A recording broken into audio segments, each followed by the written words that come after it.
March 14, 2009. Margaret Chen had examined over 10,000 pieces in her career. She'd never seen one that made her hands shake. The Victorian frame looked innocent enough. Carved mahogany, gold leaf details. A simple photograph of what the customer called a lion in captivity. But when Margaret turned it over, she found the hidden latch her mentor had taught her to look for 20 years ago. Inside the secret compartment, photographs of a dead man, documents with her name, and a note in handwriting she recognized. The truth about David Kellerman's murder, the Degas theft, and why you had to disappear. Margaret had spent 15 years believing she'd escaped the case that destroyed her career. She was wrong. Someone had been building this moment for over a decade. Someone who knew exactly where to find her. The frame wasn't just evidence. It was an invitation. Before we jump back in, tell us where you're tuning in from, and if this story touches you, make sure you're subscribed because tomorrow I've saved something extra special for you. The handwriting belonged to Elena Vasquez. Margaret's breath caught as she recognized the familiar loops and slashes of her former colleague's script. Elena, who had died in a car accident 6 months after the Degas scandal broke. Elena, who had been the last person to believe Margaret's innocence. The antique shop suddenly felt too small, the afternoon light streaming through the dusty windows too bright. Margaret's customer, a nervous woman in her 30s who'd introduced herself only as Sarah, watched from across the counter with eyes that seemed to catalog every micro-expression crossing Margaret's face. "Is everything all right?" Sarah asked, though her tone suggested she already knew the answer. Margaret forced her hands steady as she closed the frame's hidden compartment. "Where did you get this?" "Estate sale in Portland. The seller said it came from a collection that had been in storage for years." Sarah's fingers drummed against her purse strap. "I thought the photograph was interesting. Very Victorian. You know how people used to pose with exotic animals." But Margaret knew it wasn't a lion. Not anymore. She'd stared at that photograph for 10 minutes before opening the compartment, something nagging at her about the composition, the lighting, the way the shadows fell across what she'd initially taken for a big cat behind ornate iron bars. Now, with Elena's note burning in her memory, she could see what her trained eye had missed in those first crucial moments. The cage was decorative ironwork, a gate, perhaps, or an elaborate door, and the figure behind it. "I need to examine this more carefully," Margaret said. "Could you come back tomorrow?" Sarah's smile never wavered, but something shifted behind her eyes. "Actually, I was hoping for a quick assessment today. I have to drive back to Seattle tonight." Margaret had survived 15 years in Salem by trusting her instincts about people. Right now, every instinct screamed that Sarah wasn't a casual customer who'd stumbled across an interesting frame at an estate sale. She was too composed, too focused, too ready with explanations that sounded reasonable but felt rehearsed. "I understand," Margaret said carefully, "but authentication takes time, especially for pieces with historical significance." "Historical significance?" Sarah leaned forward slightly. "You think it's valuable?" The question felt like a test. Margaret set the frame face down on her workbench, ensuring the hidden latch wasn't visible. Victorian frames of this quality often are. The craftsmanship is exceptional. She wasn't lying, exactly. The frame was museum-quality work, the kind of piece that would have commanded serious money at auction, even without its hidden cargo. But value wasn't what made her hands shake. It was the impossibility of Elena's note existing at all. Elena had died before Margaret fled to Oregon, before she'd changed her name from Margaret Castellano to Margaret Chen, before she'd buried her authentication credentials and opened a modest antique shop specializing in estate jewelry and depression glass. Elena couldn't have known where Margaret would end up, couldn't have planned for someone to find her 15 years later in a town she'd chosen by throwing a dart at a map. Unless Elena hadn't died in that car accident. Unless someone else had been planning this for longer than Margaret could fathom. Sarah glanced at her watch, an expensive piece that didn't match her thrift store clothes. "What if I left it overnight? Would that give you enough time?" "That would work." Margaret pulled out a receipt book, forcing normalcy into her movements. "I'll need your contact information." "Of course."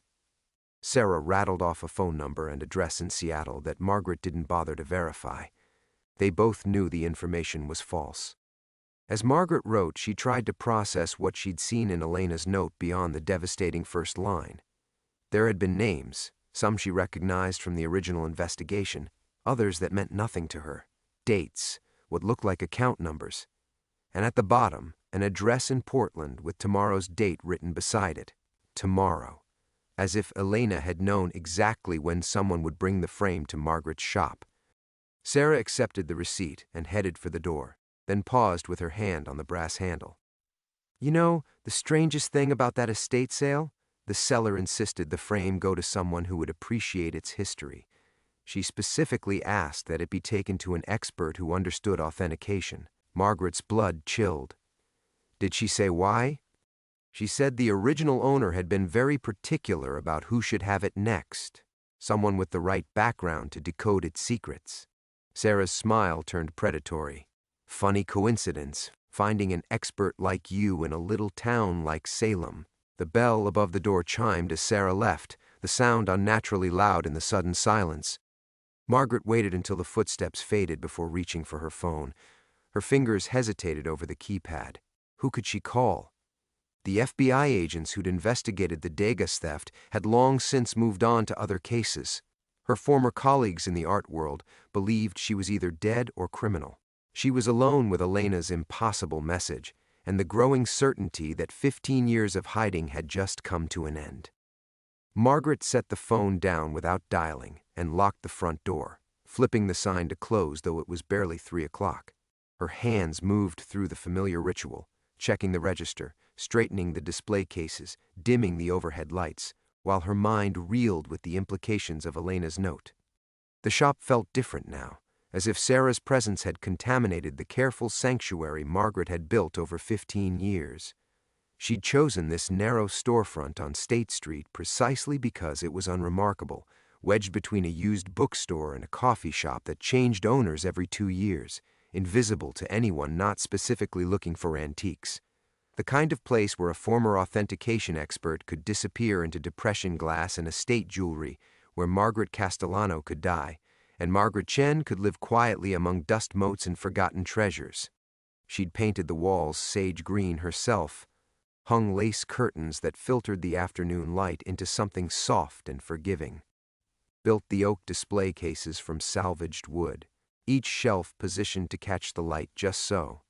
This wasn't just her business. It was her refuge, her proof that someone could remake themselves entirely if they were willing to give up everything they'd once been. Now Elena's handwriting made it all feel like an elaborate stage set, as if someone had been watching her perform the role of small-town antique dealer while knowing exactly who she really was.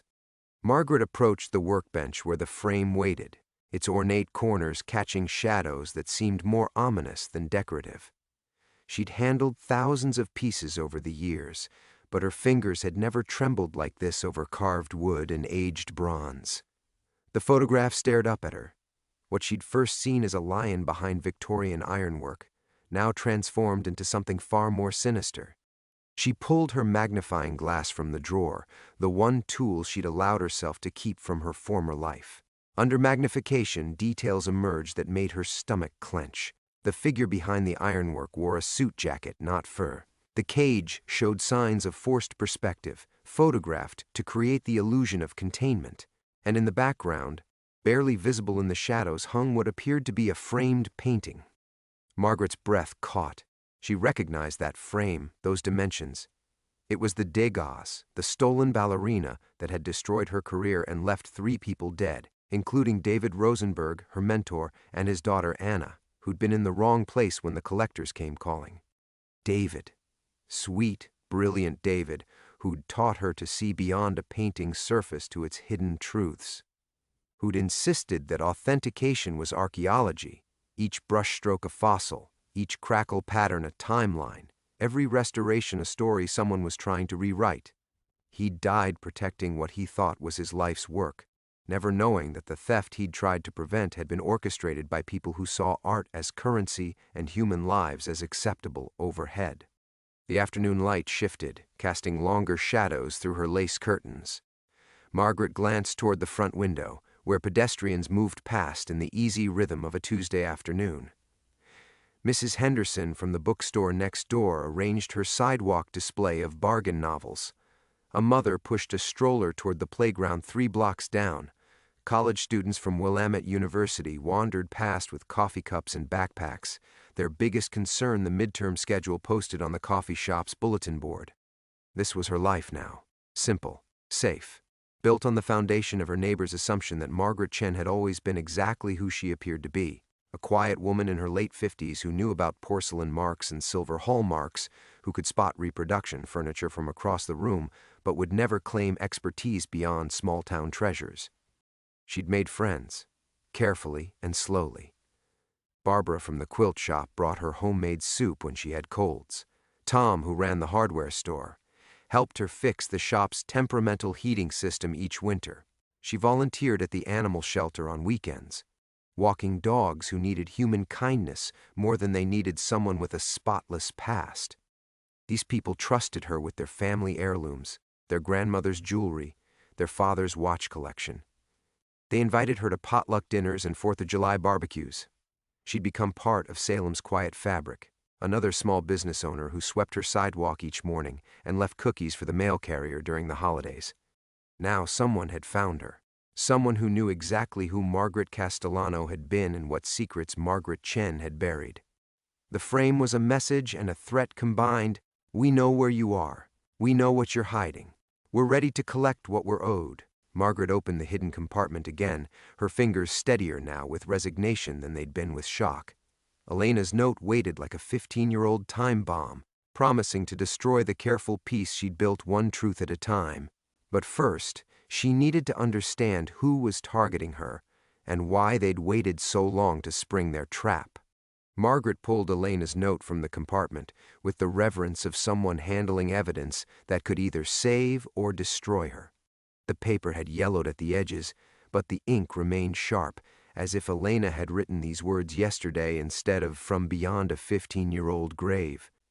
Margaret, if you're reading this, then Thomas finally found you. I'm sorry it took so long.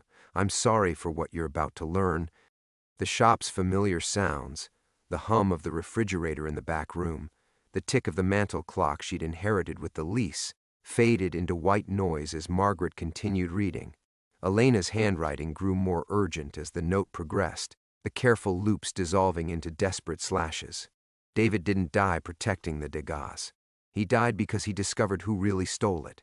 The authentication you signed wasn't forged, it was switched. Your original report identified the painting as a reproduction. Someone replaced it with a certificate declaring the fake authentic. Margaret's legs gave out. She sank onto the stool behind her workbench, Elena's words rewriting 15 years of guilt and self-recrimination. She'd authenticated a fake Degas as genuine. That much she'd always known.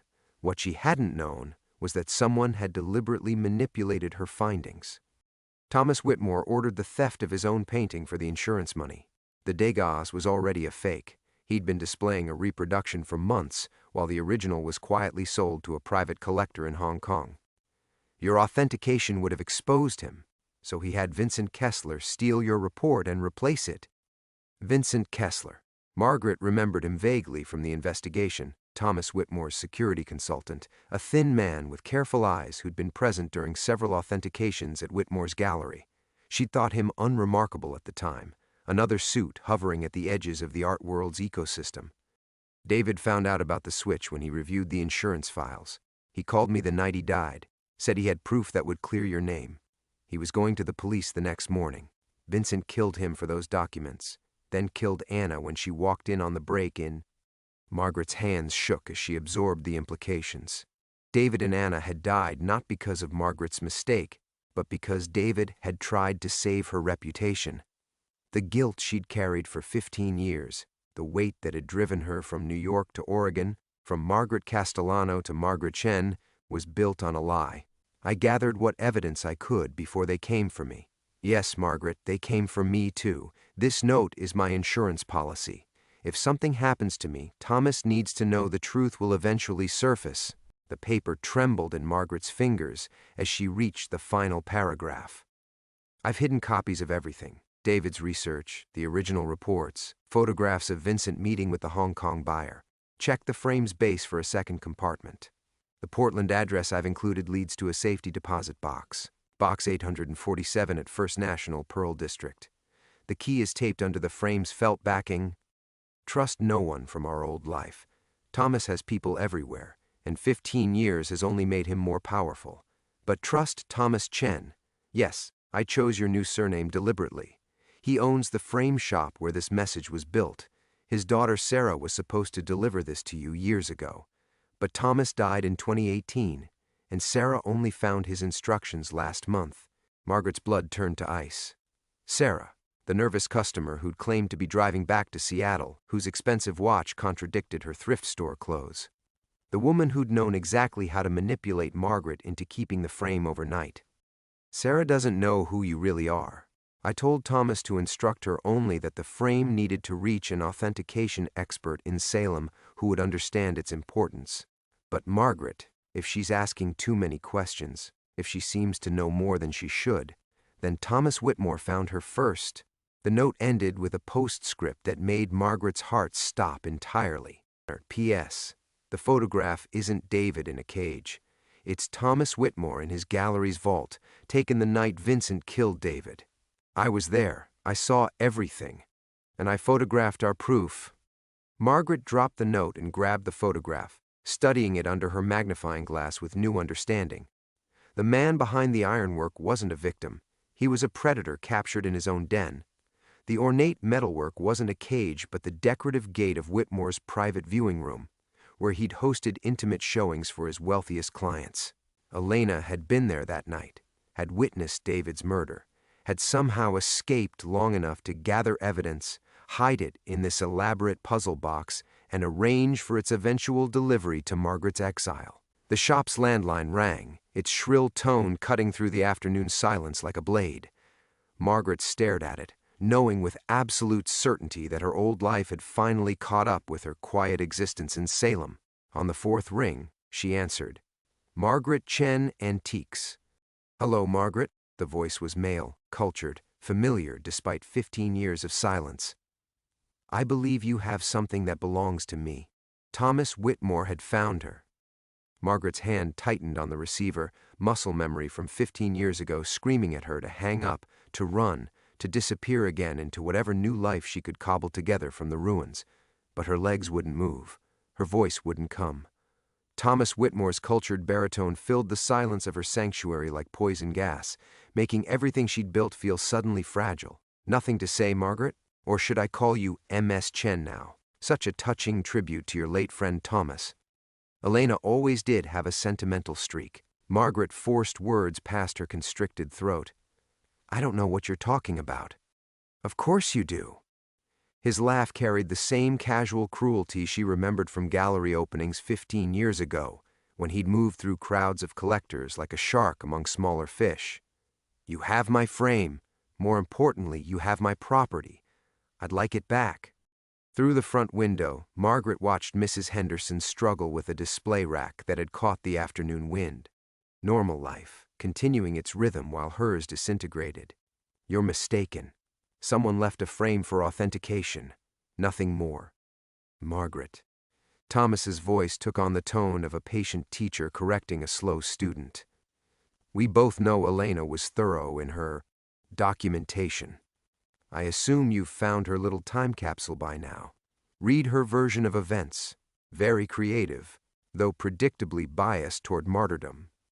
Margaret's free hand found Elena's note on the workbench, the paper crackling under her touch. Elena died in 2008. Elena died when she became inconvenient. The when and how are less relevant than the what, specifically, what she stole from me before her unfortunate accident. The casual admission of murder dropped into their conversation like a stone into still water, sending ripples of terror through Margaret's carefully constructed calm. "I want you to listen very carefully," Thomas continued. "You're going to return my property, all of it. The photographs, the documents, whatever other fairy tales Elena assembled to assuage her conscience. You have 24 hours. And if I refuse, then I'll be forced to share some interesting discoveries about Margaret Chen's true identity with her neighbors, with her customers, with the Salem police, who I'm sure would be fascinated to learn they have a fugitive art forger running an antique shop on State Street. Margaret's stomach clenched. I never forged anything. Semantics. You authenticated stolen goods, laundered art through fraudulent documentation. The insurance companies alone have civil judgments worth millions against Margaret Castellano. Her assets, her business, her freedom, all forfeit the moment her location becomes public knowledge. The shop's bell chimed as someone tried the locked front door. Margaret watched a regular customer, Jenny from the flower shop, peer through the glass with confusion before walking away. Another piece of her normal life, wondering why Margaret Chen Antiques was closed in the middle of a Tuesday afternoon. You built something nice here, Thomas observed, as if reading her thoughts. 15 years of careful reputation building, friends who trust you, a community that values your expertise. It would be a shame to lose all that over Elena's posthumous vendetta. Margaret closed her eyes, seeing her life in Salem as Thomas must see it, a house of cards, beautiful and intricate, but vulnerable to the slightest disturbance. Barbara from the quilt shop, who brought her homemade soup and never asked uncomfortable questions about Margaret's past. Tom from the hardware store, who'd helped her install security lighting without wondering why a quiet antique dealer needed motion sensors and reinforced locks. The college students who browsed her jewelry cases, chatting about their majors and their relationships while Margaret offered gentle advice and fair prices on vintage pieces for their girlfriends. All of it built on the foundation of Margaret Chen's spotless reputation. None of it strong enough to survive the truth about Margaret Castellano. "Where?" she whispered. "I beg your pardon? Where do you want to meet?" "Oh, Margaret, you misunderstand. I'm not coming to Salem. You're coming to Portland. Tomorrow evening." The address Elena provided. Yes, I know about her safety deposit box. Her little treasure hunt ends where it began, with everything back in its proper place. Margaret opened her eyes, staring at Elena's note. The Portland address, written in Elena's careful script below bank information and warnings about trust. Thomas had been watching, waiting, letting her discover Elena's evidence while knowing exactly where it would lead. "How long have you known where I was?" "Does it matter? What matters is that Elena's 15-year-old insurance policy is about to expire. Permanently." The line went quiet for a moment, filled only with the sound of Margaret's ragged breathing. "Oh, and Margaret, don't do anything foolish, like contacting the authorities. I have friends in law enforcement, good friends, the kind who understand that sometimes justice requires flexibility." The dial tone buzzed in Margaret's ear like an angry wasp. She set the receiver down with hands that shook despite her efforts at control, staring at the frame that had destroyed her peace in the span of a single afternoon. Through her front window, Salem continued its quiet Tuesday rhythm, unaware that Margaret Chen's carefully constructed life had just been sentenced to death. Margaret sat in the growing shadows of her shop, Thomas Whitmore's threats echoing in the silence like a death knell. The frame seemed to mock her from the workbench, this beautiful, deadly thing that had shattered 15 years of peace in a single afternoon. She forced herself to move, to think, to do something other than spiral into the paralysis that had nearly destroyed her once before. Elena's note crinkled as she spread it flat, reading the Portland address again. The safety deposit box. Evidence that could either vindicate her or ensure her complete destruction, depending on whether Thomas had already compromised whatever Elena had hidden there. Margaret's fingers found the frame's base, searching for the second compartment Elena had mentioned. There, a slight irregularity in the wood grain, almost invisible unless you knew what to look for. Margaret pressed gently, feeling the hidden panel give way. Inside, wrapped in oiled cloth, lay a small brass key and something that made her heart stop, a photograph of Anna Rosenberg. Not the crime scene photos she'd seen in newspapers, but Anna alive, laughing at some private joke, her dark eyes bright with the intelligence she'd inherited from David. Anna at 23, the same age Margaret had been when she'd started working with her father. Anna, who died because she'd walked into her father's gallery at the wrong moment, because Vincent Kessler couldn't leave witnesses. Margaret's hands began to shake. She'd carried David's death as a weight of professional failure. Her authentication had led to theft. Theft had led to murder. But Anna's death had been something else entirely, personal, intimate. The killing of someone whose only crime was loving her father enough to check on him when he'd worked late into the night. The photograph was recent. Anna would be 38 now if she'd lived, would have had children perhaps, a career. Dreams that would never be realized because Margaret had been foolish enough to trust the wrong people with the right painting. No, because Thomas Whitmore had orchestrated a theft so elaborate it had required 3 murders to cover its tracks. Elena's evidence painted a picture of calculated evil that made Margaret's stomach churn. Thomas hadn't just stolen his own painting for insurance money. He'd destroyed an entire network of people to hide the crime. David, who'd discovered the truth. Anna, who'd witnessed Vincent's violence. Elena, who'd gathered proof. And Margaret, exiled rather than killed because her disgrace served Thomas better than her death. A broken authentication expert was a cautionary tale. A murdered one might have invited too much scrutiny. The shop's landline rang again, and Margaret's blood turned to ice. Thomas calling back with new threats, Sarah checking on her delivery. Margaret let it ring once, twice, then picked up with trembling fingers. Margaret Chen Antiques. Margaret? It's Barbara. From the quilt shop? The familiar voice of her neighbor carried the warm concern that had become one of Salem's greatest gifts to Margaret's isolated life. I saw your shop was closed early. Are you feeling all right? Margaret closed her eyes, fighting tears that threatened to expose 15 years of buried grief. Barbara, who knew nothing about authentication or theft or murder. Barbara, who worried when Margaret missed their weekly coffee dates and brought her chicken soup when she caught colds. Barbara, whose friendship was built on the lie that Margaret Chen was exactly who she appeared to be. I'm fine, just dealing with a complicated piece. You know how it is with restorations. Oh, good. Tom and I were worried. You never close early on Tuesdays. A pause, filled with the kind of gentle probing that good friends deployed when they sensed something wrong. Are you sure you're okay? You sound stressed. Margaret stared at Anna's photograph, at the life that had been cut short because of secrets and lies and the art world's casual brutality. How many people would pay the price for Elena's evidence? How many of Margaret's carefully cultivated friendships would survive the truth about her past? Barbara, if something happened to me, if I had to leave Salem suddenly, would you look after the shop, just temporarily? The silence stretched long enough for Margaret to hear the doubt creeping into Barbara's voice. Margaret, what's going on? You're scaring me. Nothing. It's important to know who you can count on. Of course I'd help. We all would. Margaret, whatever's wrong, you don't have to handle it alone. But she did. She'd been handling it alone for 15 years, and the weight of that isolation had nearly crushed her once already. The difference now was that running wouldn't solve anything. Thomas would follow her anywhere, and next time he might not be content with exile. Next time he might decide that Margaret Castellano knew too much to live, regardless of what name she used. Margaret hung up without saying goodbye, leaving Barbara's worried voice echoing in her memory alongside Thomas's threats. She had until tomorrow evening to decide, surrender Elena's evidence and hope Thomas would honor their unspoken agreement to let her disappear again, or fight back with proof that might destroy them both. Either way, Margaret Chen's quiet life in Salem was already over. Margaret stared at the phone for a long moment after Barbara's concerned voice faded into silence, guilt and grief warring in her chest.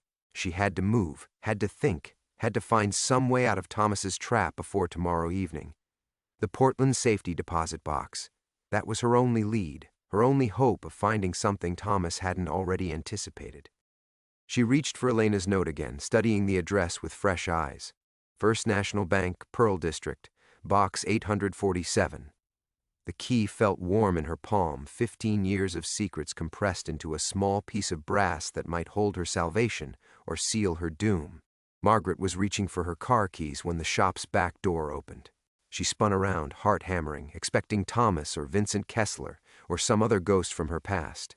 Instead, Sarah stepped through the doorway, no longer nervous or apologetic. The expensive watch glinted on her wrist as she surveyed the workbench with calculating eyes.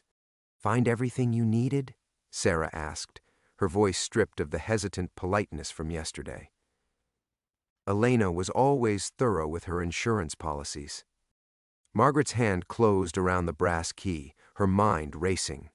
Sarah knew about Elena, knew about the hidden compartments, had known exactly what Margaret would find when she delivered the frame. Who are you? Someone who's been waiting 15 years for justice. Sarah moved closer to the workbench, her gaze fixed on Elena's scattered evidence. Elena was my mother. The words hit Margaret like a physical blow. She studied Sarah's face with new understanding, the sharp intelligence in her dark eyes, the determined set of her jaw, the way she moved with careful precision through the shop. Elena's daughter. Elena, who died in 2008, according to Thomas's casual admission of murder. She told me about you, Sarah continued, about David Rosenberg and his daughter Anna, about the stolen Degas on Thomas Whitmore's lies. She spent the last 10 years of her life gathering proof, knowing she'd never live to see Thomas pay for what he'd done. Thomas said she died in 2008. Sarah's laugh was bitter as winter wind. Thomas says a lot of things. My mother died 3 months ago in a hospice in Vancouver, cancer, but she lived long enough to see me promise I'd finish what she started. Margaret sank into her desk chair, overwhelmed. The frame shop owner, Thomas Chen, was a good man who owed my mother a favor. She saved him from a con artist in 2007, helped him keep his business. When she needed someone reliable to build her message box, he didn't ask questions. Sarah perched on the edge of the workbench, her casual posture at odds with the intensity in her voice. He died of a heart attack in 2018, but he'd left detailed instructions with me. Find Margaret Chen in Salem, Oregon. Deliver the frame. Make sure she understands its importance. You chose that surname deliberately, Margaret whispered, remembering Elena's note. As a tribute. My mother chose it. She said you'd need something to anchor you, some connection to the good people who'd tried to help you. Thomas Chen was a good person. So was David Rosenberg. So was his daughter Anna. Sarah's voice hardened. So was my mother before Thomas Whitmore destroyed her life for knowing too much. Margaret looked down at Anna's photograph still clutched in her free hand. Elena witnessed David's murder. She witnessed everything. The theft, the cover-up, Vincent Kessler shooting David in his own gallery. She managed to photograph Thomas in the vault that night, going through David's files, stealing the evidence that would have cleared your name. Sarah's eyes glittered with barely contained rage. She spent 15 years living in hiding, just like you, moving every few years when Thomas's people got too close, watching him get richer and more powerful while you suffered in exile.